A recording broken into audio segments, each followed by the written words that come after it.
자, 이번 시간에는 대한민국 수호를 위한 치열한 전쟁의 역사, 이승만 대 남로당에 대해서 한번 살펴보는 시간을 갖도록 하겠습니다.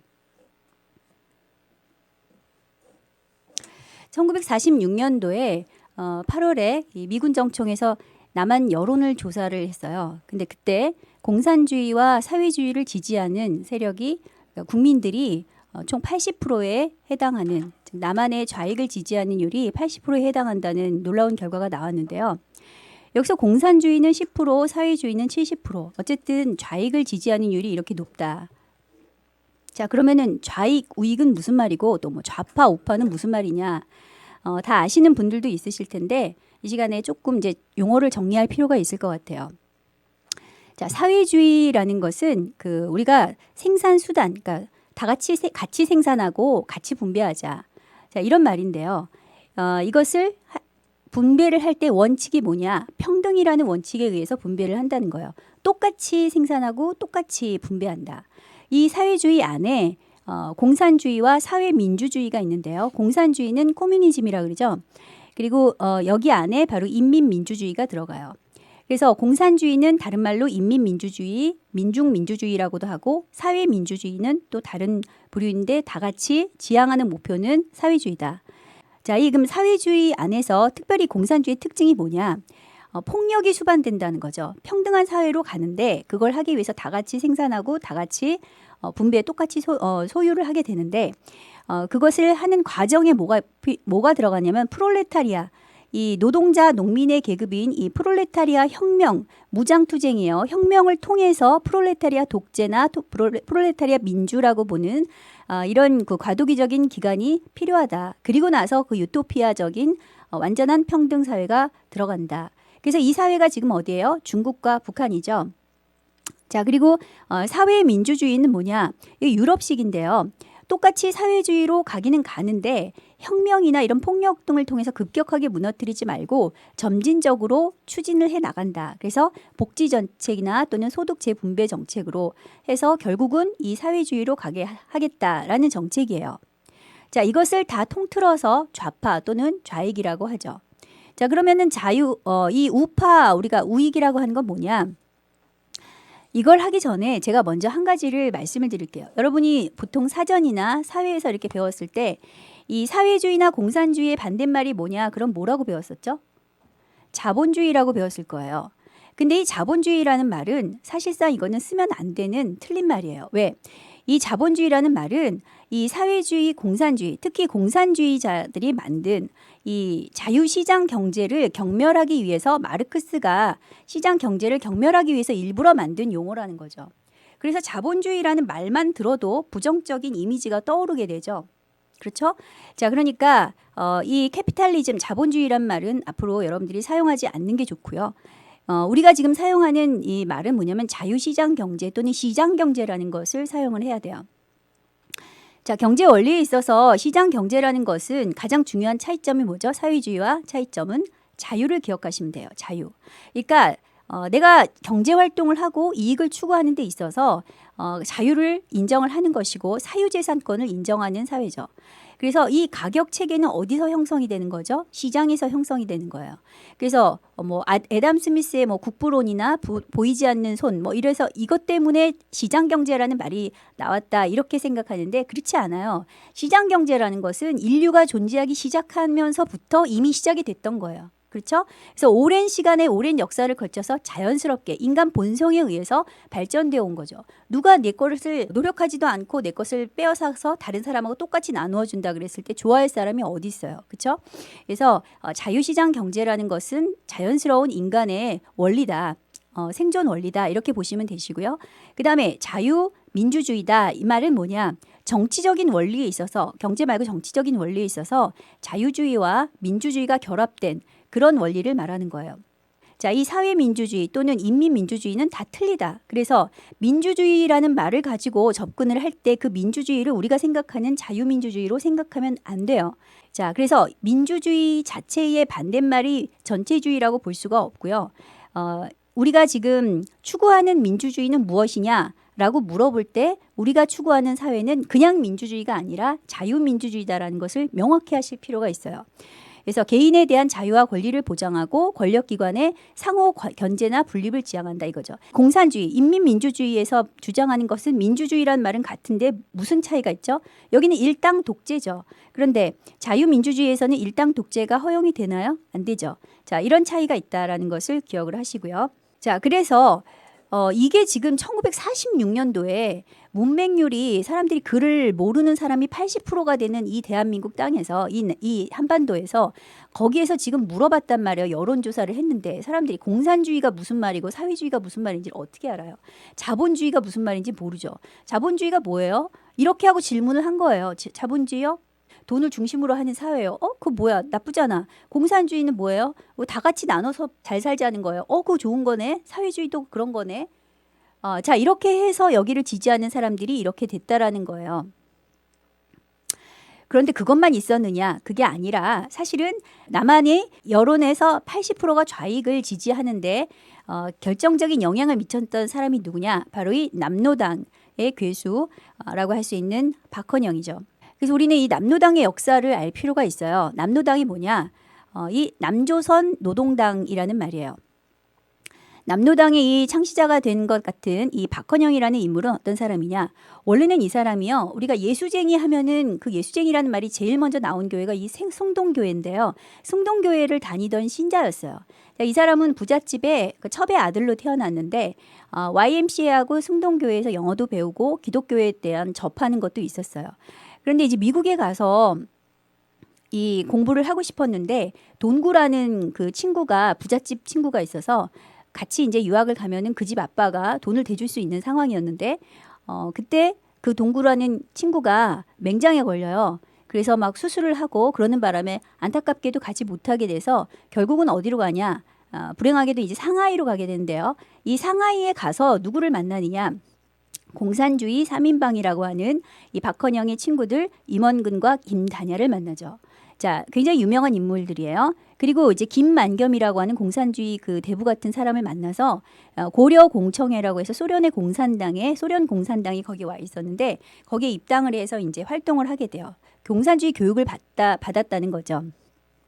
자, 그러다가 여기에서 이 주세죽이라는 아주 절세 미인을 만나게 돼요. 근데 이 미인이 공산주의자였어요. 뭐 여러분들이 보시기에는 안 이쁘다고 생각할 텐데 뭐 그때는 굉장히 예쁜 얼굴이었대요.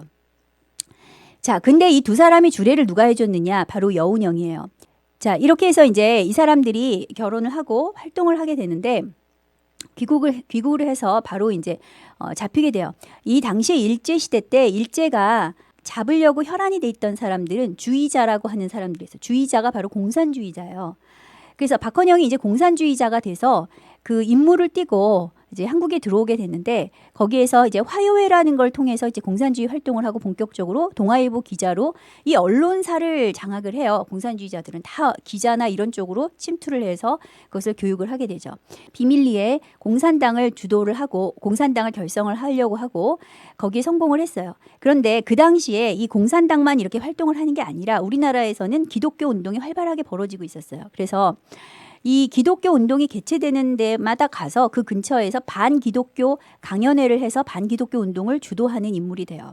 자, 이러던 와중에 결국 일본 경찰한테 체포가 되게 되죠. 수배되었다가 체포가 되는데 자, 여기에서 아주 극심한 이제 고문을 받게 돼요. 근데 아주 이 사람도 성격도 보통이 아니에요. 그리고 아주 지독한 사람인데 나중에 여기서 풀려나려고 어떤 쇼를 하냐면 똥을 몇 달 동안 먹어요. 자기 대변을 먹고 미친 행세를 하는 거죠. 그러니까 뭐 침을 질질 흘리고 막 소리를 지르고 괴성을 지르고 자기 대변을 먹고 밥을 갖다 주면 심지어 그 밥을 안 먹고 자기 똥을 먹고 있는 거예요. 자, 이러니까 일본 경찰이 보다가 처음에는 이 쇼라고 생각했다가 나중에 보니까 아닌 것 같아가지고 결국은 이제 보석으로 풀려나게 되는데 자기 와이프하고 어머니까지 속이는 거죠. 이게 풀려날 때의 모습이에요. 자, 그런데 나중에 어떻게 하냐면 그 주세죽이라고 하는 자기 그 와이프가 임신하도록 만들어서 여기서 이제 탈출을 해야 되는데 어떻게 탈출할까 이제 고민을 하다가 임신을 하게 만들어서 함흥까지 가게 돼서 거기에서 일본 경찰의 감시를 뚫고 블라디보스톡으로 탈출하는 데 성공해요. 그래서 그 배 안에서 그 만삭의 부인을 데리고 탈출하다가 배 안에서 난 딸이 이 비비안나라는 딸이에요. 이 아이는 나중에 이제 무용수가 되는데요. 들어갔을 때 이 박헌영하고 친구였던 김다냐가 이 박헌영을 국제 레닌 대학이라 그래서 전 세계 공산주의 탑 엘리트 그룹만 키우는 대학이 있어요. 바로 거기에 입학을 하게 되고 거기에서 이제 호치민하고도 교류를 하게 돼요. 언어를 4개 국어를 할 정도로 굉장히 똑똑했던 인물이고 아주 용의주도하고 신출귀몰했던 그런 사람이었죠. 자, 그런데 이제 이 꼬무니스트라는 잡지를 이 김다냐가 이걸 통해서 사실은 이 사람이 더 공산당으로 더 유명한 사람이었는데 이 사람을 대신해서 그것을 잡지를 밀반이어 파려다가 일제가 체포를 하게 됐는데 김다냐인 줄 알고 체포를 하게 되는 거죠. 김다냐는 안 잡히고. 그래서 결국은 어떻게 됐냐면 자기는 체포되고 자기 와이프하고 김다냐하고 도망을 가게 돼요. 그 무슨 일이 일어났을까요? 둘이 이제 눈이 맞은 거죠. 그래서 둘이 결혼을 하게 돼요. 그러니까 친구한테 자기 와이프를 뺏기게 되는 거죠.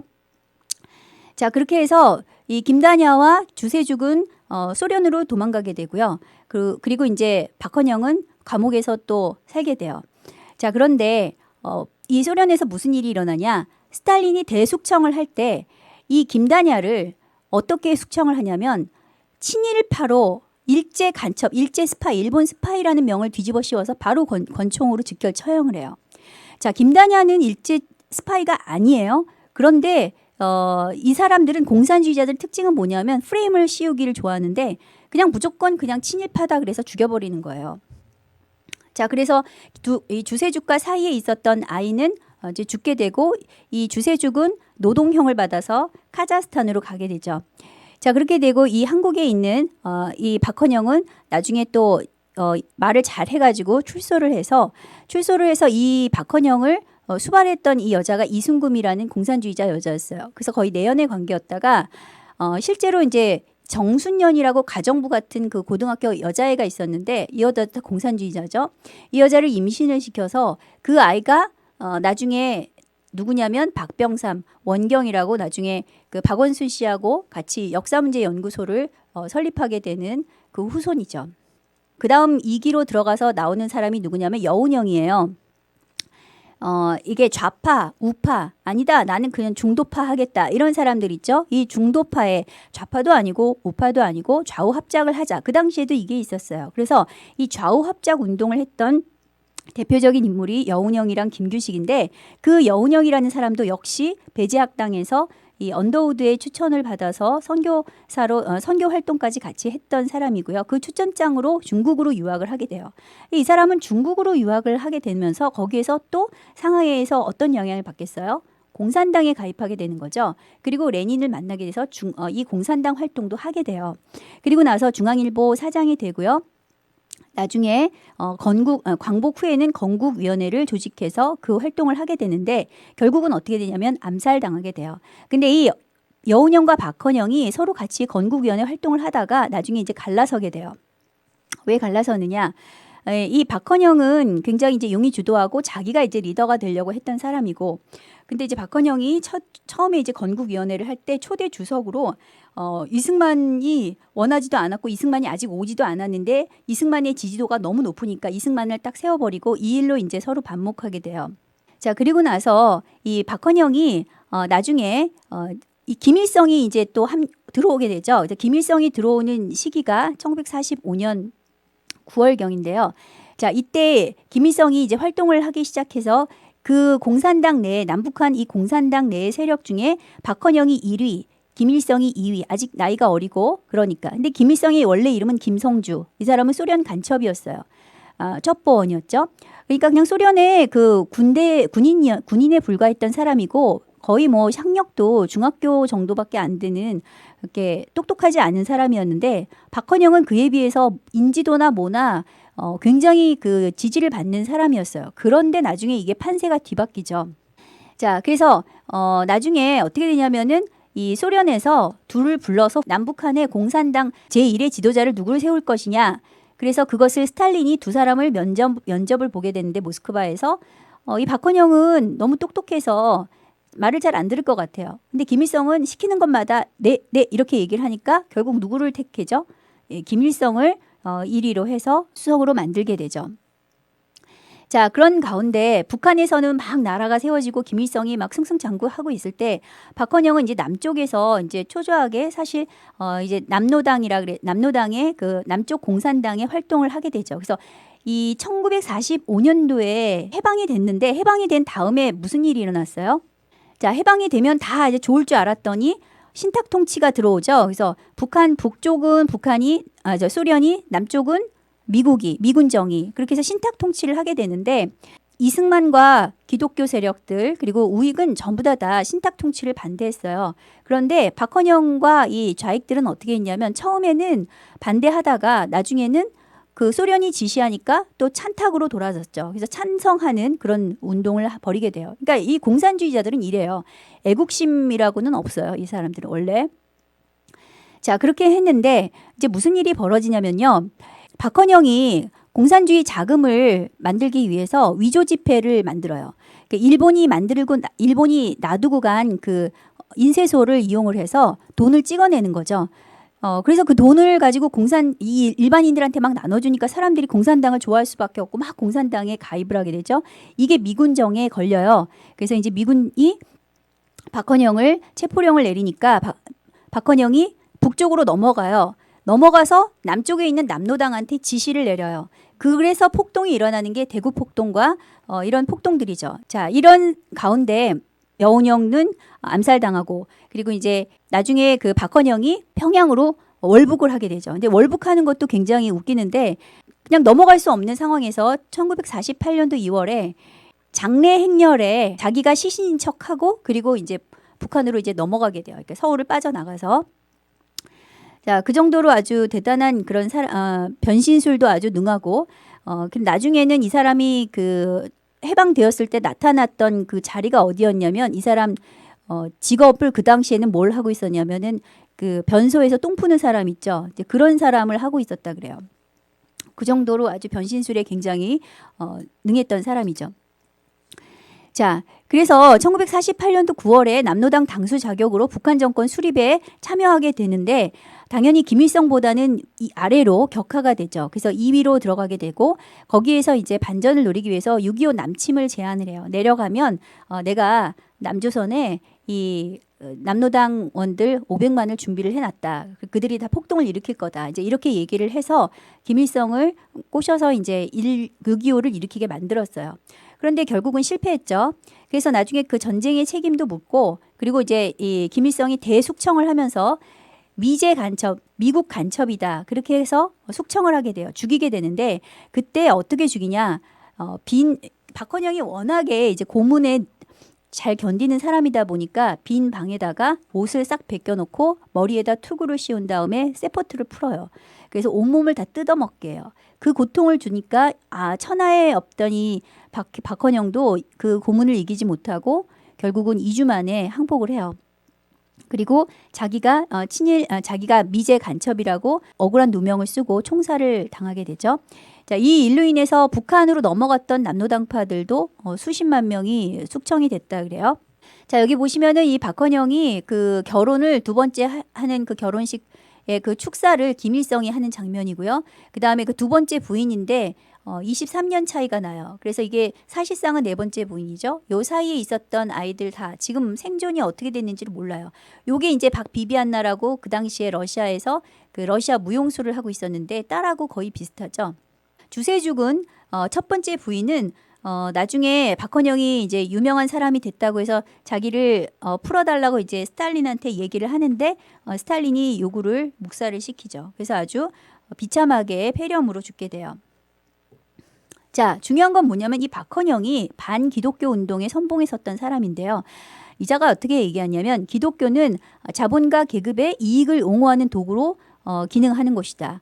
자, 여러분들이 아마 그 운동권이나 이런 좌파들이 하는 얘기들 중에서 자, 지금부터 제가 얘기하는 뭐 이 좌파는 무슨 유럽식 좌파 뭐 이런 게 아니라 그냥 친북 좌파 또는 친중 좌파 이렇게 그 공산주의를 옹호하는 그런 좌파다 이렇게 생각하시고 강의를 들으시면 될 것 같아요. 자, 그래서 선교사는 이 기독교는 제국주의를 확장하는 그런 영토에 확장하는 천병구시를 했다 이 말을 하고요.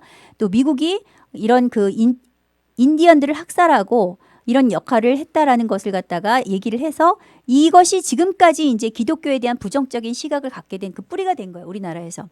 자, 근데 이 박헌영이 이런 강의를 하면서 돌아다녔는데요. 이 사실, 뭐 인디안들을 미국이 다 죽였다. 여러분 이거는요, 역사를 잘못 알고 있는 거예요. 미국을 건설한 세력은 들어간 세력은 두 가지 세력이 있었어요. 하나는 청교도 세력이었고 하나는 프리메이슨 세력이었어요. 지금 여기에서 토인을 학살했던 세력들은 프리메이슨 세력을 말하는 것이고 이 청교도 세력은 처음에 들어갔을 때 바로 인디언들과 친하게 지냈고 이 청교도 세력들이 나중에 굶어 죽게 됐을 때 인디언들이 와서 도와주면서 칠면조까지 주게 됐던 그런 역할들도 나오죠. 그런 이야기들도. 역사를 제대로 모르기 때문에 이런 이야기들을 했던 거죠. 자, 이 박헌영과 김일성 이 6.25 남침 당시에 박헌영이 이제 방송 연설을 하는 이 증거가 있는데요. 이게 방송 연설을 했을 때 남반부에 있는 남노당 사람들한테 이 박헌영이 북쪽에서 지시를 하는 거예요. 뭐라고 방송을 했냐면 적의 후방에서는 첫째도 폭동, 둘째도 폭동, 셋째도 폭동이다. 자, 이 박헌영은 명확하게 공산주의자다라고 했죠. 공산주의는 무엇이 반드시 들어간다? 폭력이 들어간다 그랬죠. 자, 이것을 꼭 기억하세요. 그런데 나중에 졌어요. 그래서 6.25 남침이 실패로 돌아가니까 박헌영이 이제 기가 죽어서 위기를 느낀 거죠. 김일성이 이제 숙청할 기회가 지금 다가오는 상황이기 때문에 자기가 생존하기 위해서 이런 아부를 해요. 자기보다 훨씬 어린 김일성한테 조선인민의 가장 우수한 아들이며 경애하는 수령이고 스탈린의 충실한 제자이고 김일성 동지의 이름은 조선인민의 승리의 상징이다.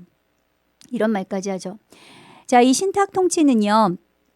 이 반탁과 찬탁 아까 제가 말씀을 드렸는데 먼저 카이로 회담이라는 게 있어요. 이제 카이로 회담이 지금 전쟁이 2차 대전이 끝나기 전에 이 카이로 회담을 해서 미국과 그다음에 영국과 그다음에 여기 이제 중국이 나오는데 이 중국은 자유중국이에요. 장제스죠. 그래서 이 카이로 선언을 통해서 한국의 독립을 최초로 논의한 선언인데 자, 여기에서 이상한 말이 들어갔는데 그것을 파악한 사람은 이승만밖에 없었어요. 이때 무슨 얘기가 나오냐면 한국이 노예 상태를 일본에 지금 침략을 당하고 있었으니까 그 노예 상태를 유념해서 적당한 절차에 따라서 독립을 허용한다. 독립을 허용하면 허용하지 적당한 절차가 뭐냐라고 이승만은 계속 따지고 물었어요.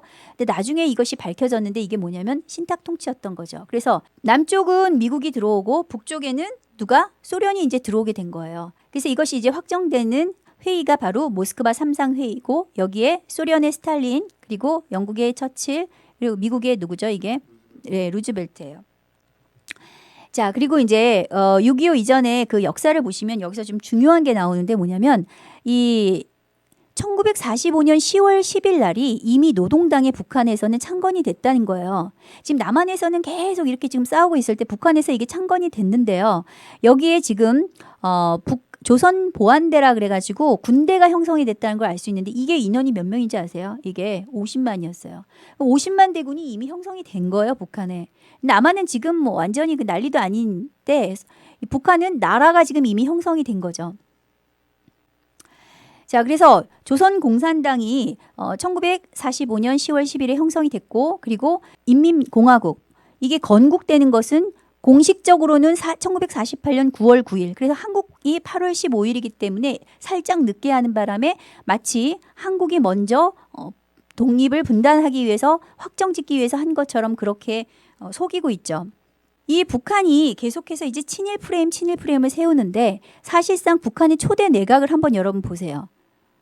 이게 북한이 처음 세워졌던 이 초대 내각의 그 과거 경력이에요. 뭐죠? 전부 100% 친일파였어요. 자, 이에 대해서 대한민국 초대 내각은 어땠는가? 딱 한 명 농림부 장관을 했던 조봉암을 빼고는 모든 사람이 다 항일 운동가로 채워졌죠. 자, 그런데 지금은 사람들이 뭐라고 얘기를 하고 있어요? 이승만과 그 정권을 친일 내각이라고 얘기를 하고 있죠. 그러니까 역사를 완전히 뒤집고 있는 거예요. 자, 이 조봉암이라는 사람은 좀 이따 자세히 다루겠지만 이 사람만 공산주의 경력자고 친일 경력자가 있어요. 공산주의와 친일은 굉장히 친하다. 백두혈통이라고 또 나오는데 사실 지금 백두혈통이라고 나오는 이 김정은이 사실 어머니가 누구죠? 고영이죠. 그래서 이 고영이가 누구예요? 친일파예요. 제1교포 출신의 무용수였단 말이에요. 그런데 이 백두혈통을 주장할 수 있나요? 자, 그런데 이제 최근에 나오는 거는 또 이 후지모토하고 또 어떤 관계가 있을까? 뭐, 이 후지모토의 아들이 아니냐? 뭐 이런 얘기까지 지금 나오고 있을 정도로 이게 무슨 말이에요? 이거 혈통에 대해서 북한 내부에서도 지금 신뢰를 못하고 있다는 얘기죠. 그런데 북한 내부에서도 지금 이런 말들이 나오고 있는데 지금 우리나라에서 지금 뭐라 그랬어요? 백두칭송위원회. 이건 누구예요? 이 남한에 있는 사람들이죠. 바로 이런 사람들이 그 남노당의 잔재들이다. 남한 공산당의 잔재들이다. 이렇게 생각하시면 되세요. 자, 얘네들은 왜 이렇게 말이 앞뒤가 다르고 입만 열면 거짓말을 할까? 공산주의자들한테 없는 두 가지가 있어요. 이게 뭐냐? 애국심과 죄의식이에요. 그들을 그렇게 만들었던 이유는 뭐냐? 이 레닌이 뭐라 그랬어요? 우리의 윤리는 자본가를 타도하는 것이고 자본가를 없애버리는 것이다. 그러니까 그들에게 있어서 선이 진리가 뭐냐? 자본가를 타도하기만 하면 돼요. 그러면 모든 것은 다 선이 되는 거죠. 공산주의자는 법률 위반, 거짓말, 속임수, 사실 은폐 따위를 예사로 해치우면 안 된다. 해치우지 않으면 안 된다. 이게 레닌이 한 말이에요. 세계 공산주의 모스크바에 대한 충성은 자기 나라에 대한 충성에 우선한다. 그렇기 때문에 애국심이 없는 거예요. 그리고 어떤 행위도 예컨대 살인이나 양친에 대한 밀고도 공산주의 목적에 도움이 되면 정당화된다. 반동들에게 일으키는 공포를 통해서 그 지배를 유지하지 않으면 안 된다. 왜 공산주의자들이 이렇게 폭력을 잘하고 이런 공포 정치를 할까? 자, 세계에서 가장 사람을 많이 죽인 사람이 누굴까요? 스탈린이죠. 스탈린이 죽인 사람이 4,500만 명인데 그 4,500만 명은 처형한 명단만 4,500만 명인 거예요. 책이 있어요. 책이. 그 책에 이름만 기록한 것이 그거고 기록하지 않은 사람으로 말하면 더 많겠죠.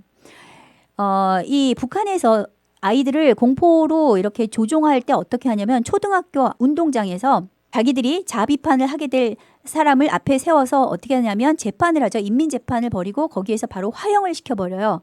그러면 그 사람한테 불을 질러서 그 아이가 죽어가서 죄가 되는 것을 이 초등학교 아이들이 처음부터 끝까지 다 그것을 보고 있어야 돼요. 뭐 어떤 아이들은 막 오줌을 지리고 거기에서 기절하고 그러면 때려갖고 다시 처음부터 끝까지 다 보게 하고 이게 공포정치예요. 왜 그렇게 할까요? 엄청난 극복할 수 없는 그 공포로 인간의 멘탈을 붕괴시켜서 어떻게 하냐면 시키는 대로 하게 만드는 로봇으로 만들어버리는 거죠. 이게 이제 고도의 그 마인드 컨트롤 전략인데 이게 바로 공산주의에서 나온 것이다.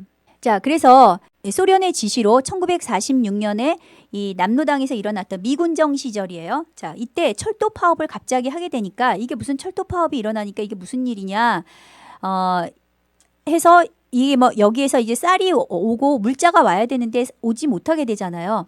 자, 그러니까 이걸 갖다가 규제하기 위해서 미군정이 경찰을 동원해서 그것을 진압하기 위해서 가는데 그때 이때 이 남노당이 어떤 액션을 취하냐면요. 실제로 죽지도 않았는데 황말용이라는 그 사람을 이게 좀 어떤 사람인지도 몰라요. 의대에서 카데바는 해부 시체예요. 해부용 시신이에요. 그걸 가지고 와서 이렇게 상여에다가 해가지고 경찰이 쏴서 이렇게 했다 해가지고 시체팔이를 하는 거죠. 이게 사람들이 막 그냥 눈이 뒤집어지고 같이 또 막 이게 폭동을 일으키게 돼요. 그래서 어마어마하게 이렇게 폭동을 일으켜서 막 경찰부터 시작해서 뭐 군수까지 막 다 죽여요. 자, 이런 폭동을 했는데 이거를 의거로 보는 사람들이 있는데요. 잘 보세요. 주체의 기치를 따라 나아가는 남조선 인민들의 투쟁이라는 이 책이 북한에서 출판된 책인데요. 이 책은 남한에서 그들이 주장하는 거예요. 1980년도 5.18 광주 혁명 투쟁. 이게 5.18 광주 혁명 투쟁이래요. 이걸 자기들이 주장하는 거예요. 이게 자기들이 봤을 땐 실패로 끝났다. 그래서 실패로 끝나서 이것을 남한의 애국 세력, 주사파 등 친북 세력이죠. 그 사람들을 교육하고 강화하기 위해서 이 책을 남한에 보냈다라고 했어요. 근데 그것을 나중에 남쪽에서 다시 펴낸 거예요. 자, 그래서 편에서 어떤 말로 바꿨냐면 북의 지령을 따라 움직이는 남쪽 사람들이라서 그들이 어떻게 이것을 공개했는가를 나타낸 이 책인데 이 책에 지금 이 대구 폭동에 대한 이야기가 나왔는데 여기에 뭐라고 돼 있어요?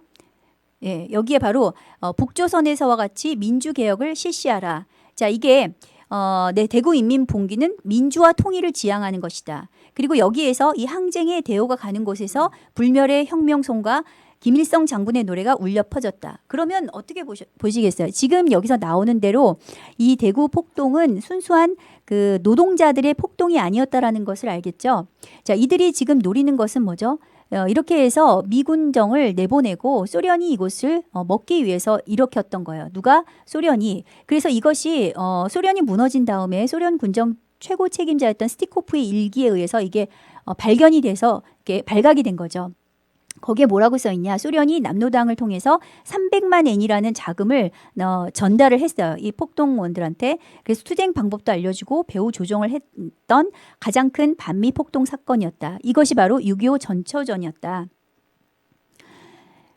그 이후에 또 일어난 사건이 1948년도에 제주 4.3 사건인데 이제 남한의 그 선거, 50선거를 국회의원 선거죠. 그거를 하지 못하도록 막기 위해서 이 사건을 이제 사실은 북한에서 지시를 해서 남로당에 의해서 제주도에서 일어난 사건이에요. 지금 이거를 또 이제 그 제주 항쟁이라 그래가지고 의거처럼 또 이렇게 역사를 왜곡하고 있죠.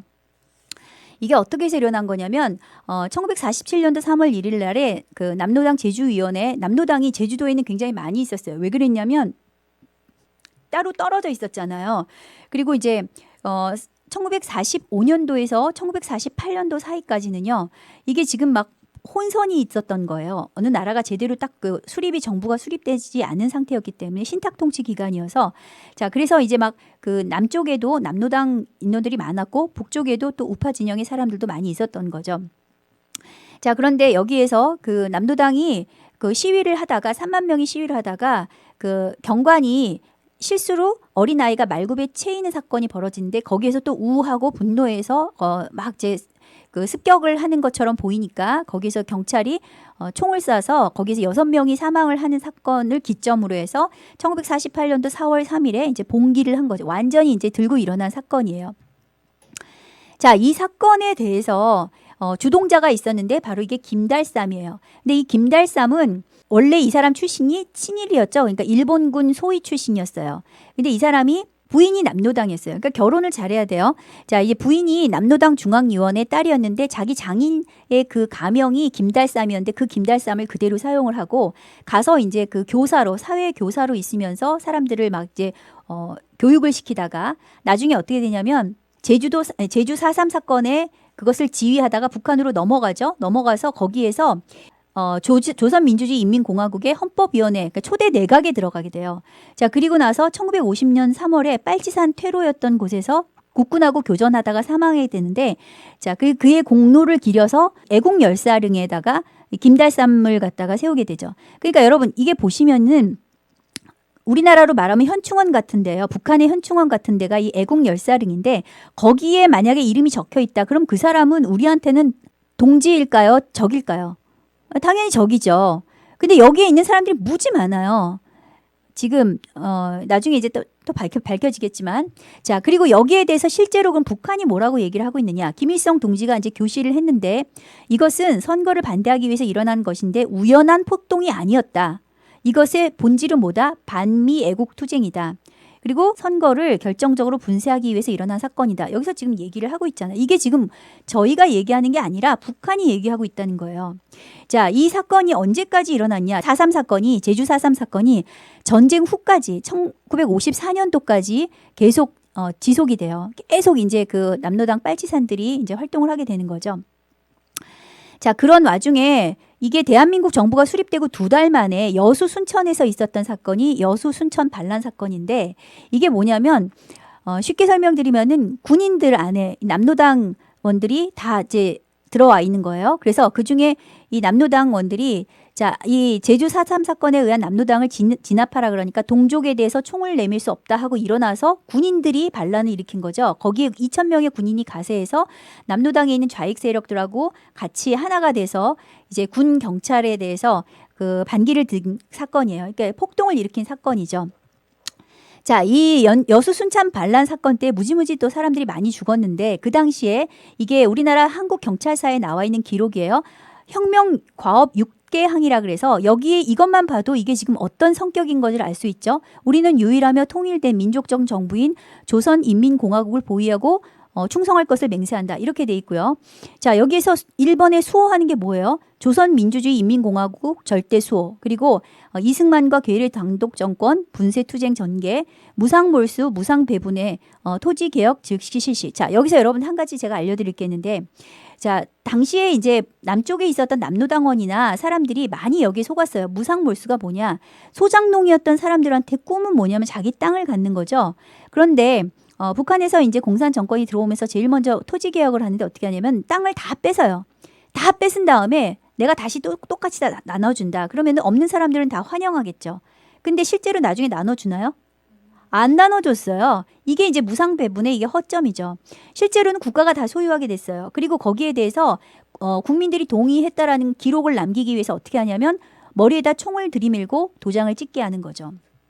소련도 마찬가지였고 이런 방식으로 국민들의 모든 소유권, 사유재산을 빼앗게 되는 것이 북한식 토지 개혁이었어요. 자, 그리고 이제 친일 악질 경찰관 그리고 반동 악질 분자들을 철저 숙청했다. 그들이 반동이라고 하면 반공주의자라는 것을 알면 되세요. 그리고 여기에서 또 중요한 게 이 사람들이 북괴기, 인공기를 휘두르고 적기가 북한을 찬양하는 그런 노래를 부르면서 행진하였던 기록들이 다 있어요. 결국은 이승만 정부에 의해서 이때 이 일로 인해서 1948년도 12월에 국가보안법을 제정하게 된 건데요. 이게 사실 언제 소탕이 되냐면 6.25 동란이 종식될 때 소탕이 돼요. 굉장히 오래 갔다는 것을 알 수가 있죠. 그런데 이 제주 4.3 사건을요. 이게 지금 다시 이것을 이렇게 미화시키는 현상들이 아주 안 좋은 현상들이 일어나고 있죠. 자, 김대중 전 대통령이요. 자, 이게 지금 미국 반미 투쟁이기 때문에 미국을 향한 그 인터뷰에서 이걸 차마 자기들이 하고 싶은 말은 못하고 뭐라고 얘기하냐면 물론 공산 폭동은 맞다. 그렇지만 억울하게 죽은 사람이 많으니까 진실을 밝혀야 된다. 이런 식으로 이제 하고 넘어갔어요. 어물쩍 넘어갔는데 그 다음에 노 대통령이 바톤을 이어받아서 뭐라 그랬죠? 국가가 이것에 대해서 잘못을 사과를 했어요. 그리고 이 바톤을 이어받은 문재인은 뭐라고 얘기를 했죠? 국가 차원의 배상과 보상을 해야 된다. 점점 지금 나가고 있죠. 자, 그래서 4.3 평화공원에 이 사람들의 그 위패가 있는데 억울하게 거기서도 수많은 사람들이 죽을 수 있었죠. 그런데 그 사람들을 억울한 사람들을 위해서 위패를 만들었다고 하는데 거기에 지금 900명에 해당하는 사람들이 다 이게 북한군이었던 거예요. 그래서 북한 인민군 사단장, 인민유격대 3대 총장. 그러니까 이러니까 이것에 대해서 지금 문제를 제기를 하고 있지만 이게 뭐 해결이 되질 않는 거죠. 이미 박아버렸기 때문에. 자, 이 공산주의 용어를 할 때 여러분들이 꼭 기억하셔야 될 게 뭐냐면 이들이 항상 들고 나오는 말이 뭐다? 민주화라는 말이에요. 자, 칼 마르크스가 뭐라고 했냐면 민주주의는 사회주의로 가는 길이다. 그러니까 이 민주주의를 생각할 때 자유진영에 있는 사람들은 당연히 상식적으로 자유민주주의지 이렇게 생각을 하는데 착각이에요. 그들은 이 민주주의를 사회주의로 가는 그 발판으로 삼는 말로 용어로 혼란 전술을 쓰고 있다. 자, 레닌이 뭐라고 얘기하냐? 공산혁명이 성공하는 순간까지 민주주의란 말을 표현을 꼭 써야 된다. 그리고 혁명의 목표를 달성하기 위해서 거짓말이 클수록 좋다. 자, 이러니까 공산주의자들은 거짓말이 미덕이 된 거예요. 그래서 민주화, 민주주의라고 할 때 인민민주주의, 민중민주주의를 그들이 말하는 것이다라는 것을 여러분들이 꼭 기억하실 필요가 있고요. 이 한국 좌익 세력의 사상적인 배경이 어떻게 되느냐. 크게 민중민주주의라고 해서 PD 계열이 있고 주체사상이라고 해서 NL파가 있어요. 자, PD 계열은 뭐냐. 마르크스 레닌주의를 따르는 거죠. 그래서 여기에서는 똑같이 이 둘은 공동의 목표는 사회주의, 공산주의 혁명을 완수하는 것인데 주체파는 뭐냐? 스탈린이 이제 죽고 나서 그들이 독자 노선을 걸어야 될 때가 되었을 때 민족해방, 인민민주주의 혁명이라는 말을 들고 일어났어요. 이건 무슨 말이냐? 민족해방이 무슨 뜻일까요? 미군을 축출하자는 거예요. 그래서 남한에서 미군을 몰아내야 지금 김일성은 철천지한으로 생각하는 게 뭐냐. 미군 때문에 저 남한을 공산화시키지 못했다. 이렇게 땅을 치고 후회를 하는 거기 때문에 이 미국을 먼저 몰아냈어야 된다라는 생각을 하는 거예요. 자, 그 다음에 인민민주주의 혁명은 뭐냐면 인민 정권을 수립하는 것이다. 그러니까 그들이 말하는 인민은 공산이다라는 말로 여러분들이 바꿔서 생각하시면 딱 맞아요. 그래서 이 김일성, 김정일, 김정은의 개인 숭배의 사상적인 근거로 두는 파가 주사파, 주체파 또는 NL파라고 할 수 있다. 자, 이 사람들이 보세요. 민주노총에서 노동자를 위한다는 사람이 왜 먼저 들고 나오는 말이 주한미군 철수인가? 이게 이제 여러분들이 이해가 가겠죠? 그래서 그들이 공동적으로 얘기하는 말이 뭐냐. 이 주장이 중요한데 국가보안법 폐지해라. 공안기구 해체하라. 그리고 주한미군 철수하라. 연방제 통일하자. 자, 이렇게 들고 나오면 전부 이 PD 아니면 NL이다 생각하시면 되세요. 자, 이 김일성 주체 사상에 대해서 그럼 이 주체 사상이 뭐냐? 1955년 12월에 이 김일성이 최초로 주체라는 말을 언급을 했어요. 자, 스탈린이 이제 죽고 나서 그 스탈린을 격하하는 운동이 일어나니까 이 사람은 스탈린 때문에 선 사람이잖아요. 그러니까 자기 뿌리가 흔들리니까 뭔가 지금 다시 대안을 만들어야 되겠다. 그래서 황장엽이라는 사람을 시켜서 1970년도에 12년 동안에 걸쳐서 이 김일성 주체 사상을 집대성하는데 여기에 우리 기독교에서 말하는 10계명처럼 그들한테도 유일 사상 10대 원칙을 세워서 이제 이것을 사상 체계를 기초적인 사상 체계를 만들게 되죠. 그런데 정작 이 황장엽은 한국으로 망명하게 돼요. 1997년도에. 근데 망명해서 보니까 이때가 이제 김대중 정부 시절이었는데 망명해서 보니까 남한이 간첩이 더 많더라. 뭐 이런 얘기를 할 정도였어요. 자, 중요한 말이 또 여기 나오는데 사람 중심이란 말. 자, 첫째, 이들이 말하는 사람 중심의 새로운 사상이라는 철학적 원리는 사람이 주인이고 사람이 모든 것을 결정한다고 주장을 하는 거예요. 얼핏 보면 틀린 말 같지가 않죠. 근데 여기서는 이 사람은 백성의 그 사람이 아니에요. 이 사람은 어떤 사람이냐? 공산주의 추종자의 사람인데 주체가 여기서 말하는 수령에게 복종하는 사람이에요. 수령, 당, 인민, 대중의 통일체가 바로 주체라는 거예요. 그러니까 김일성 수령에게 따르지 않는 그의 지시를 따르지 않는 사람은 그러면 여기에 사람이 들어가요, 안 들어가요? 못 들어가요. 사람이 아닌 거예요, 여러분. 그러니까 사람 중심할 때 이 사람에는 모든 사람을 이야기하는 것이 아니다. 그러니까 우리가 흔히 생각하는 휴머니즘의 인간이 아니에요. 여기서 말하는 사람은. 자, 이 수령론이 그래서 나온 건데 우리식 사회주의를 내세우면서 주체가 되기 위해서는 당과 수령의 영도 밑에 하나의 사상에 의해서 통일되어야 된다. 이렇게 말을 하고 있잖아요. 자, 그래서 이 사람 중심이라 그랬을 때 조선말 사전, 이 북한의 조선말 사전에 사람이 곧 모든 것의 주인이다. 그리고 북한 헌법 제3조에 뭐라고 돼 있냐면 조선민주주의 인민공화국은 사람 중심의 세계관이며 인민 대중이 자주성을 실현하기 위한 혁명 사상인 주체 사상을 자기 활동의 지도적 지침으로 삼는다. 이렇게 명시가 돼 있죠. 바로 이때 쓰는 이 사람 중심을 계속 들고 나오고 있죠. 지금 촛불혁명, 사람 중심 과학기술, 사람 중심 경제, 사람이 먼저다. 자, 이 말에 숨어있는 그 뜻이 무엇인지를 여러분이 분명히 보셔야 돼요. 그래서 이 사람이 국민에 대해서 얘기를 할 때 국민의 뜻, 거기에 말하는 국민은 어디에 해당하는 국민일까요? 이것을 추종하는 국민만이 자기한테는 그 사람이고 그리고 자기가 돌봐야 될 국민이 되는 거예요. 그렇지 않은 사람은 사람이 아닌 거죠. 자, 김일성 주체 사상에서 이것이 나중에는 이제 종교로 이제 발전을 하게 되는데요. 종교의 3요소를 다 갖추고 있어요. 교주는 김일성, 교리는 김일성 주체 사상, 그리고 교인이 있죠? 교인이 뭐예요? 2천만에 해당하는 북한 전 주민이 되는 거죠. 이 북한에서 가장 큰 죄가 뭔지 아세요? 이 김일성 초상화를 훼손하는 거예요. 그래서 웬비어가 그때 그렇게 큰 벌을 받게 되는 거죠. 종교적인 양상을 취하게 됐기 때문에 이 북한 봉수교회인가요? 여기에 여자 목사가 뭐라 그랬어요? 하나님이 곧 김일성 주석이다. 이게 북한에 있는 모든 그 신도들이 똑같이 얘기를 하는 거죠. 자, 이게 세계 10대 종교로 명확하게 2007년도부터 발표가 됐고요. 자, 이 남한에 이 북한의 지시를 받는 새로운 그 당을 형태를 갖다가 지금 지하당이라고 하는데요. 남로당과 진보당이 남로당 다음에 이제 진보당으로 이제 나오게 되는데 이 진보당으로 이름을 바꾸면서 했던 이 진보당이 나중에 이제 해체가 되는데 그 이후에 1960년도부터 두 가지 전략으로 나가게 되죠. 공개 정당으로 활동하는 거죠. 뭐 통진당이나 정의당이나 뭐 이런 식으로 공개 정당으로 활동하는 세력들과 밖에서 밑에서 지하에서 뭐 통역당이나 난민전 같이 민혁당처럼 지하에서 활동하는 그런 세력들이 있는데 여기에서 이제 중요한 사건들을 몇 가지를 보도록 할게요. 자유진영에서 공산주의 용어가 변천이 되는데 이걸 잘 보셔야 돼요. 공산당이라는 말이 지금 남한 땅에서 안 쓰죠, 우리가. 자, 그 다음에 이게 노동당으로 가요. 자, 노동당이라는 말은 최근에 나왔죠.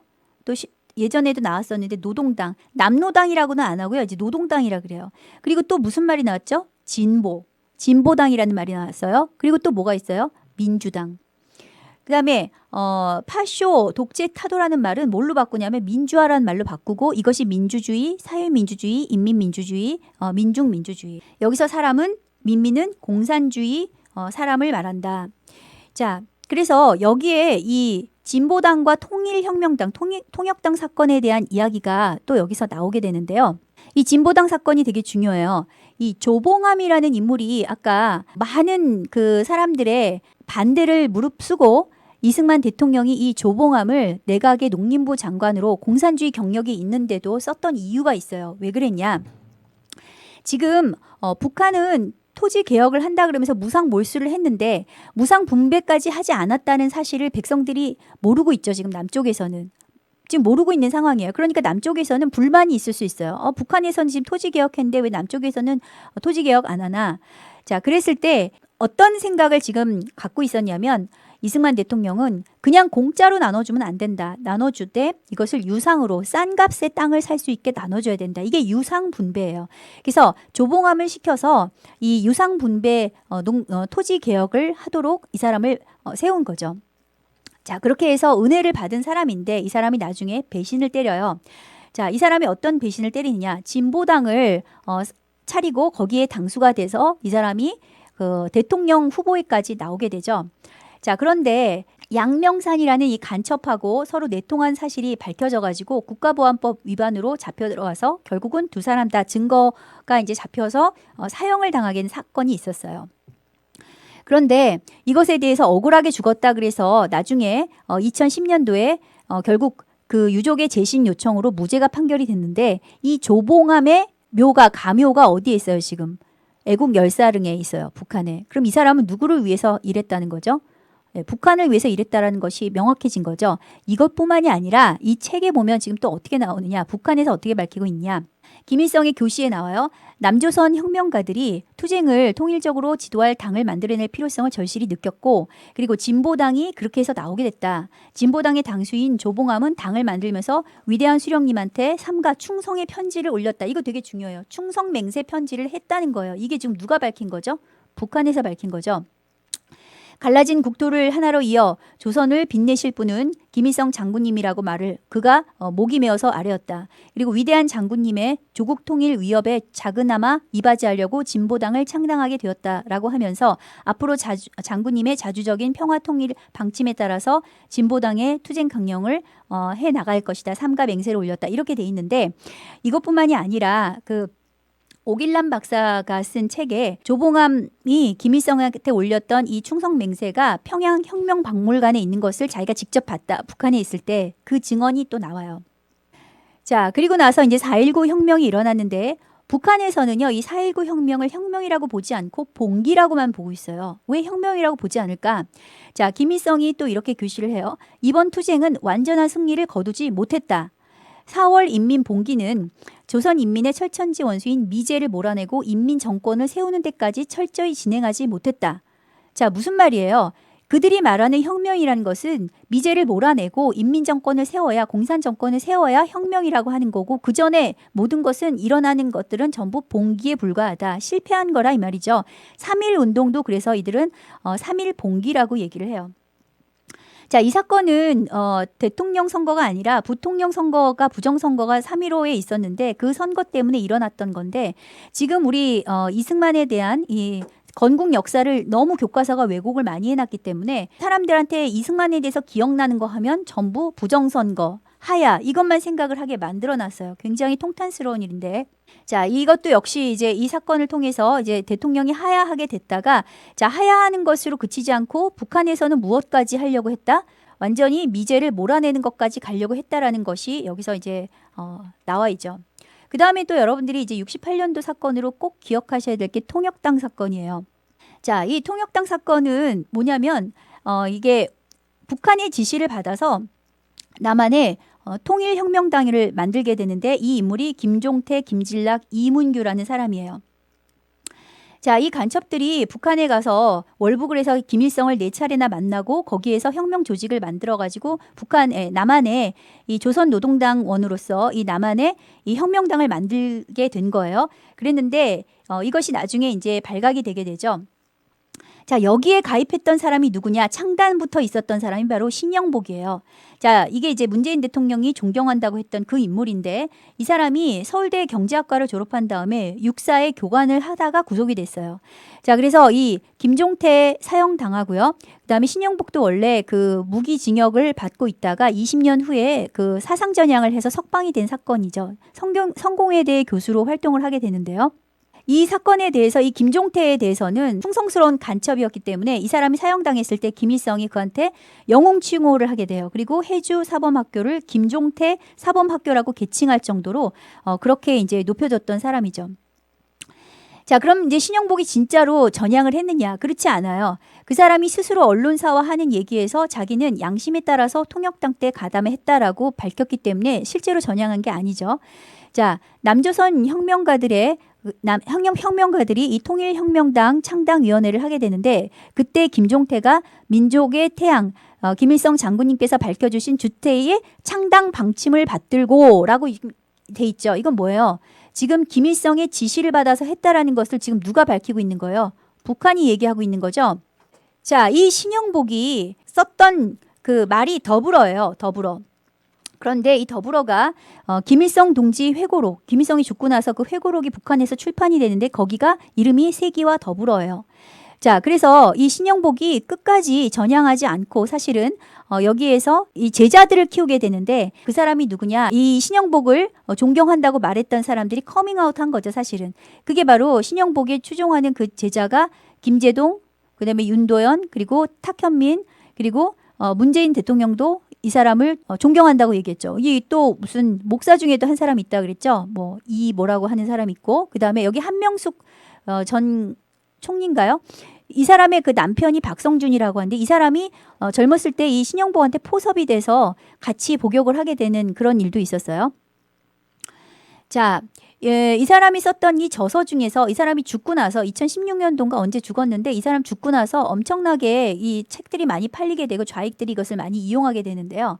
그 중에 이제 더불어 수비라는 책이 있어요. 이게 아주 베스트셀러가 됐죠. 자, 근데 이 말에서 사실 문재인 대통령이 대통령 되기 전에 이 이야기를 했어요. 더불어민주당 이 말에 그 더불어가 어디서 왔느냐? 여기서 왔다라는 것을 누가 스스로 밝혔냐? 문재인 대통령이 밝혔죠. 더불어민주당의 당명 더불어는 신 교수의 저서 더불어 숲에서 나온 말이다. 여럿이 함께 더불어 살면 세상을 바꿀 수 있다라고 강조했다. 그랬어요. 그래서 촛불과 더불어. 자, 여러분 이 더불어는요. 공산주의 할 때 공자가 함께할 공, 더불어 바로 그 말이에요. 그래서 더불어를 쓰는 거예요. 자, 그래서 문 대통령이 존경한다고 하는 신영복은 김일성 사상가다. 제가 존경하는 한국의 사상가 신영복 선생은 하고 분명히 이제 평창 올림픽 리셉션 행사에서 얘기를 했어요. 이 평창이 어떤 평창이죠?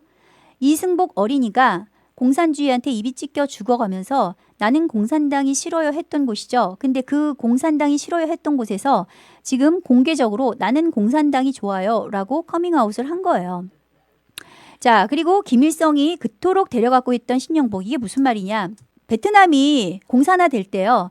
그때 미처 탈출하지 못했던 우리 측 그 공관들이 9명이 있었어요. 자, 우리나라 그 공무원들이 거기에 남아 있었을 때 그 사람들을 다시 데리고 와야 되는 것이 우리 한국 정부의 그 임무였죠. 그래서 협상을 하게 되는데 3자 협상을 하게 돼요. 뉴델리 3자 회담이라고 해서 베트남과 북한과 그리고 우리나라가 같이 회담을 하게 되는데요.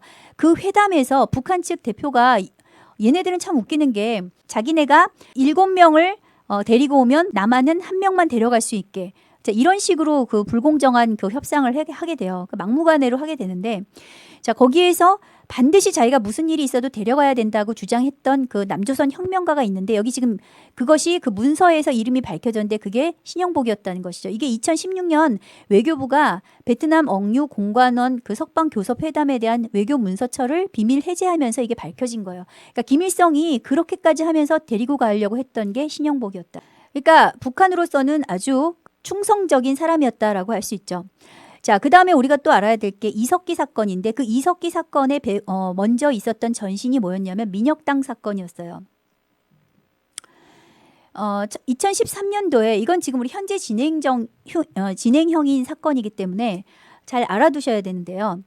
이 1992년도에 이 민혁당 사건이 있었는데 난파 간첩이 탔던 반잠수정이 격침이 되면서 거기에서 이제 발각이 됐던 거예요. 그랬는데 그 발각이 됐던 와중에 거기에 누가 잡혀 들어갔냐면 이 남부위원장으로 있었던 이석기가 잡혀 들어갔죠. 그랬다가 2003년도에 이게 특사로 풀려나게 돼서 민혁당 하부를 다시 재건해서 만든 게 아로 사건이 아로 조직이었던 거죠. 그럼 이 아로 조직에서 무슨 일을 했냐? 이 한반도 전쟁에 대비해서 국가기관 시설의 파괴를 준비하자 이런 이야기를 하면서 그 내란을 갖다가 이제 준비를 하고 있었어요. 근데 그때 이 사람이 직책이 뭐였어요? 네, 국회의원이었어요. 통진당 국회의원으로 국회에 들어가서 모든 자료를 자기 마음대로 다 뽑아들 수 있는 그런 특권을 갖고 있는 사람이 간첩이었다니까 엄청난 거죠. 근데 이것을 발각을 해서 결국은 통진당까지 해체한 사람이 누구냐면 바로 황교안 전 법무부 장관이었죠. 그래서 이들이 주로 하는 것은 뭐냐면 남한 사회의 그 주체 사상을 파급시키고 그리고 남한 사회의 그 변혁 운동을 전개하고 주체 사상을 남한 사회의 자주 민주 통일을 실현한다. 이게 이제 3대 강령이었어요. 근데 지금 이 이석기를 석방하라고 지금 난리를 치고 있는 거죠. 자, 그다음에 1991년도 산호맹 사건도 여러분들이 알아두실 필요가 있는데요. 산호맹이라는 게 뭐냐? 자, 지금까지 지금 말씀드린 것은 주사파와 관련된 지하당 사건이었다고 하면 지금 이거는 PD 계열에 의한 사건이에요. 그러니까 남한 사회주의 노동자 동맹이라고 해서 남한에서 자생적으로 성장한 그런 레닌 추종자들이죠. 자, 이 사람들은 어떤 식으로 침투를 하냐면요. 그 공산주의 그 혁명을 이루기 위해서 그들이 공장이나 대학이나 또 이런 기관으로 사람을 침투를 시켜요. 그래서 폭력을 해서 그것을 뒤집어 엎게 되는데 노사분규를 통해서 또는 뭐 총파업을 통해서 결국은 사회주의 혁명을 달성한다. 자, 그런데 이 사람들이 무엇을 갖고 있어요? 가스총, 뭐 도검류, 쇠파이프, 염산, 그다음에 심지어 자살용 독극물 캡슐까지 그들이 갖고 이런 그 유인물들을 막 퍼뜨리면서 교육을 했던 사람들이었죠. 이 멤버가 누구냐면 바로 백태웅, 박노해 시인, 그 다음에 은수미, 성남시장이죠. 이 사람이 지금 그리고 조국 법무부 장관. 그러니까 지금 나라가 지금 어떻게 되려고 하는지 여기까지 온 거예요. 자, 그런데 김대중 정권 출범 시기 때 이들이 전부 그 다 석방이 되고 전원 자유의 몸이 돼요. 자, 조국은 교수로서 처음으로 이제 들어가게 되는데 이 사람은 1년 반인가 이제 징역 살게 돼요. 이 울산대 당시 교수였는데 그 당시에 그 산호맹에 그 했던 그 예명이 가명이 최 선생, 고 선생, 뭐 정성민 이런 가명이었다 그래요. 근데 여러분들이 청문회 때 보셔서 아시겠지만 끝까지 이 산호맹 활동에 대해서 자랑스럽지도 않고 부끄럽지도 않다. 그리고 사회주의에 대해서 전향하지 않은 모습을 보이고 있죠. 그런데 중요한 건 이 사람들은 아까 그 공산주의자라는 사실이에요. 사회주의의 일반적인 사회주의가 아니라 분명히 지금 뭐예요? 이게 지금 어떤 그 혁명을 꿈꿨는지 알죠? 그러면 뭐예요? 폭력혁명을 통해서 뒤집어 엎으려고 했던 공산주의자였다는 거예요. 자, 그래서 한반도 공산화의 과정을 보시면요. 처음에 이 민족해방이라고 말할 때 이 사람들이 민족해방이 뭐라 그랬어요? 주한미군 철수. 이거 기억해 두셔야 돼요. 민족해방 나오면 주한미군 철수. 아마 이제 이런 강의를 통해서 또는 여러분들이 이제 이런 공부를 하셔가지고 이런 것이 국민적으로 지식이 많이 쌓이고 사람들이 알게 되면 분명히 이 사람들이 하는 건 뭐냐면 이름을 용어를 또 바꿀 거예요. 민족해방 말고 또 다른 말로 또 바꿀 거예요. 그러나 지금까지는 여러분들이 그 말의 의미를 알고 있어야 돼요. 인민민주주의 혁명. 자, 정권을 타도해서 그 공산주의. 인민은 여기다가 뭘로 바꾸면 된다 그랬어요? 공산. 그래서 공산주의로 바꾸면 돼요. 공산주의 정권을 수립하는 것이다. 자, 그렇게 해서 그 평화적인 그 방도로 이제 그들이 결국은 남북한 합작해서 연방 통일을 가든지 전쟁을 통일을 하든지 사회주의 통일을 하든지 결국 수령 독재의 한반도 공산 국가를 완성하는 것이 최종적인 목표다. 이 낮은 단계 연방제라는 것을 이 사람들이 끝까지 이제 주장을 하는데요. 자, 낮은 단계 연방제라는 것은 이 함정이 뭐냐면요. 다른 것과 달리 여기에는 주한미군 철수나 국보법 폐지나 공산활동 합법화 이런 선결 조건이 없어요. 그러니까 누구든지 어머 홍콩도 있는데 1국가 2체제 될 수 있는 거 아니야? 이렇게 속기가 쉬워요. 그런데 만약에 그렇게 해서 일단 하나로 합치게 되면 낮은 연방제를 하게 되면 그 다음에는 무슨 문제가 터지죠? 미국이 여기에 주둔할 수 있는 이유가 없어지는 거예요. 그러니까 스스로 물러나야 되는 거죠. 또 하나, 연방제를 하게 되면 무슨 문제가 생기냐. 자, 북한은 일당 독재죠. 그래서 연방제 투표를 하는데 투표율이 99.9%예요. 이 사람들 포스터 좀 보세요. 뭐라고 써 있어요? 그냥 투표하자가 아니라 모두 다 찬성 투표하자. 참 기가 막히죠. 낮은 단계 연방제, 이런 거를 갖다가 누가 좋아하겠어? 라고 생각하실지 모르겠지만 이게 대통령 공약이었어요. 그래서 여러분들이 이렇게 해서 대통령을 뽑은 거예요. 이 대통령이 득표율 41.1%를 지지율을 받고 명확하게 낮은 단계 연방제를 하고 미국이 아닌 중국과 협력을 강화해서 친중 국가로 가겠다. 이제 한미동맹 해체하겠다라는 것을 여기에 지금 포함을 시킨 건데 사실은 이것을 지금 모르고 이것을 찍은 거죠. 자, 그가 썼던 책이에요. 이 운명이라는 책에서 미국의 패배와 월남의 패망을 보고 희열을 느꼈다라고 돼 있어요. 그럼 여기서 지금 여러분들이 유추할 수 있는 것은 뭐예요? 이 사람이 꿈꾸는 그 미래는 어떤 미래다? 월남식 공산화를 꿈꾸고 있다. 자, 중국몽 얘기하면서 중국과는 소통을 강화하고 미국에는 결연하게 대응하겠다. 이런 식으로 얘기를 하고 있죠. 자, 남북 정상회담을 3번을 했는데요.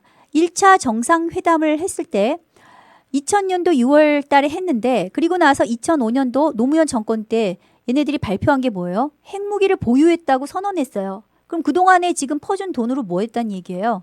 핵무기 만들었다는 얘기죠. 자, 그 다음에 노무현 정권 때 한번 1차 핵실험을 하니까 자, 노무현이 올라가서 평양 남북 정상회담을 했어요. 그러고 나서 막 그 영변에 원자로 폭파하는 쇼를 했죠. 그리고 나서 이명박 정권 때 뭐 했어요? 제2차 핵실험을 했어요. 여러분, 원자로를 폭발을 했는데 1년도 안 돼서 지금 핵실험을 할 수 있어요? 없어요? 없어요. 그럼 이건 뭐예요? 다 또 쇼라는 얘기죠. 자, 이렇게 몇 번을 속았는데도 또 속는 거예요, 지금. 자, 문재인 정권 때 6차 핵실험을 하고 그 다음에 또 판문점에서 또 만났어요. 그리고 나서 풍계리 핵실험 갱도 방식으로 폭파해서 다 했다라고 얘기를 했죠. 근데 정작 2019년도 2월 달에 첩보에 의해서 트럼프 대통령한테 영변 말고 다른데 핵시설이 있다 언급됐죠. 자, 그리고 북극성 3형 SLBM 발사했어요. 지금 이게 어떤 과정인지 아시겠죠? 새빨간 거짓말을 하고 있는 거예요. 한반도 9월 9일에 무슨 일이 일어났는가? 9월 9일 1938년도에 신사참배를 했어요. 그리고 10년 뒤에 9월 9일에 조선민주주의인민공화국이 북한의 공산주의 정권이 세워졌죠. 그리고 나서 또 10년 뒤에 김일성이 북한의 모든 교회를 말살하는 것이 1958년 9월 9일이었어요. 자, 그리고 나서 1970년대에 북한에 기독교인은 단 한 사람도 없다라고 김일성이 공시를 하게 되죠. 자, 1998년도 9월 9일에 김정일이 후계자로 등극하죠. 9월 9일이 이 북한의 건국이래라 그랬죠.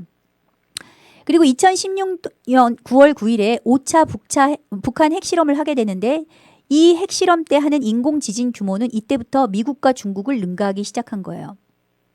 그리고 나서 2019년 9월 9일에 조국이 대한민국 법무부 장관이 됐어요. 자, 이게 왜 이때 이렇게 법무부 장관을 또 날짜도 이렇게 시켰고 또 이렇게 하려고 했을까? 이 이유가 뭘까요? 이렇게 악착같이 하려고 했던 것은 그 다음에 바로 사회주의 헌법으로 개헌을 하려고 했던 것이 가장 중요한 거예요. 자, 그래서 지금까지 지금 연방제 통일 단계에서 여기까지 갔고 이 다음 단계로 평화협정으로 지금 가려고 하는 것이고요. 그래서 평화협정 지금 동네 반상회에서 또 사인받고 있는 데도 있다 그러더라고요. 여러분들 조심하시고요. 자, 한미동맹 해체와 그다음에 주한미군 철수에 대해서 부지기수로 계속 얘기하고 있는 사람이 있죠. 이게 문정인이죠. 자, 이 사람이 미국 대사관에서 데모해야 미국이 바뀐다 이 말을 하니까 바로 뒤에 이어서 10월 19일에 무슨 일이 있었어요? 대진년인가요? 얘네들이 바로 또 지하당이죠. 얘네들이 지금 주한미군 대사관저에 불법 침입을 했어요.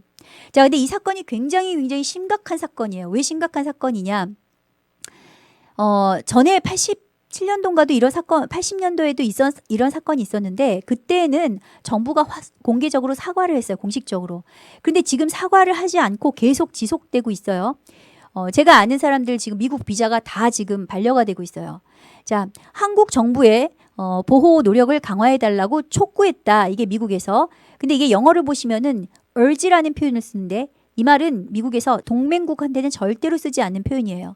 이 말은 뭐예요? 한국이 이제 미국의 동맹국이 아니라 적대국이 됐다는 사인이에요. 자, 그래서 여기까지 해서 우리가 그 남한 공산화의 시나리오가 어디까지 진행되었는가, 남로당의 그 잔재들이 어디까지 지금 활동해서 어디까지 지금 계획을 실행에 옮겼는가에 대해서 살펴봤습니다.